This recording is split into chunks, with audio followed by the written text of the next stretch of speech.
We're starting the year off right. Within just a matter of days, 2 New York Times bestselling authors are gracing our stage. We are so delighted to welcome back Stacy Willingham, author of the blockbuster A Flicker in the Dark, and her latest novel, Only If You're Lucky. Welcome back. Thank you so much for having me. Congratulations. Thank you. So this is your 3rd novel Yes. after A Flicker in the Dark, which was hugely successful, and All the Dangerous Things. Yes. So we're so happy that you've come back, that you've written a new book. Thank you. And you've also got an event coming up. We'll get to all of those things. Perfect. But why don't you catch us up on just how your last year has been since the last time you were here? Yeah, absolutely. My last year has been crazy, but crazy in a good way. So I celebrated the launch of my 2nd book, All the Dangerous Things, almost exactly a year ago, last January.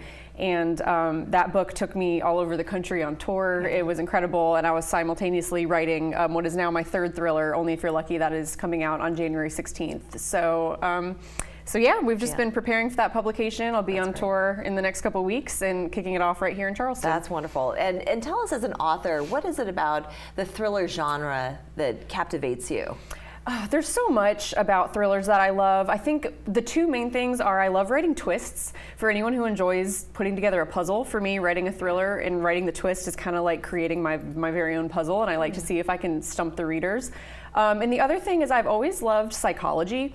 So my thrillers tend to be pretty heavy on psychology, on kind of the psychology of good and evil, on character motivations. I like to write characters who sort of exist in the gray area. They're not all good, all evil, but some kind of murky combination of the 2. So I like creating those characters that are hopefully believable and very multifaceted. I think a lot of people can relate to those characters. I think so, yeah. We all have those gray people in our lives, don't we?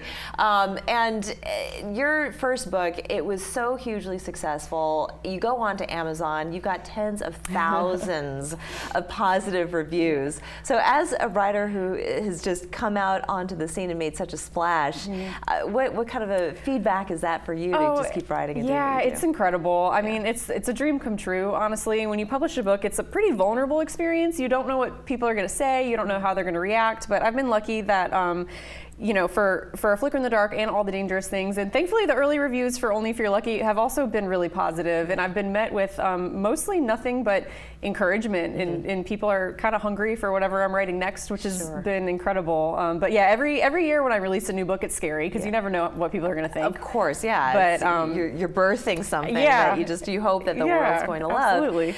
Can you give us, without giving too much away, but can you give us a little bit of an idea as to what this story is about? Yes, absolutely. So Only If You're Lucky is it's a murder mystery, just like my first 2 books, but this one is a little bit more of a literary character study, and it's set on a college campus that was loosely inspired by College Charleston, which is kind of fun. So it tells the story of a college freshman named Margot, she's very shy, she's a little insecure. She kind of loses her freshman year because she's grieving the death of her high school best friend.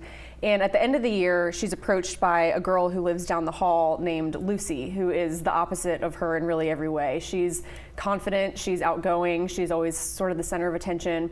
And Lucy invites Margot to live with her and 2 other girls in a house off campus for no apparent reason. So it starts as kind of something beautiful. The 4 become fast friends, and Margot's kind of entering this world she's never known before.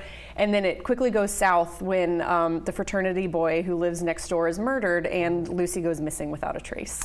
Ooh, and then you gotta buy the book and read the rest for yourself and just get lost in the story. I love that. And are your protagonists usually women? They're almost always women. I mean, I like to write in the first person point of view, and so I really enjoy just diving into the point of view of a complicated, multifaceted female.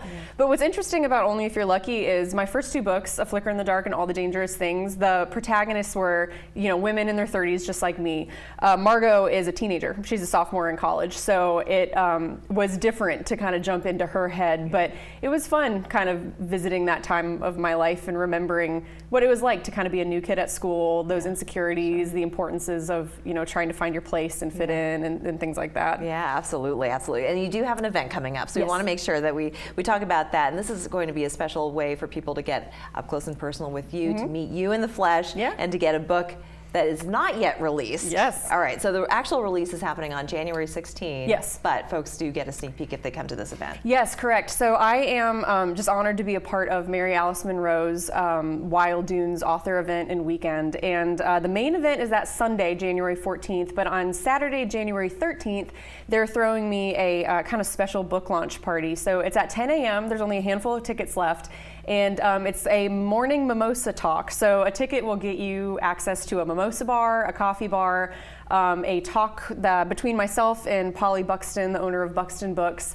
You'll have the opportunity to ask me any questions you want, and probably most importantly, you get a signed first edition hardcover copy of the book 3 days before it actually goes on sale. Oh, that's great. And I realize that you just released this new book.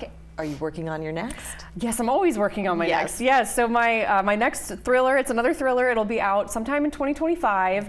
And this one, I feel like I keep creeping a little closer to home with all my thrillers. I always set them in the South. This one is my first set in South Carolina.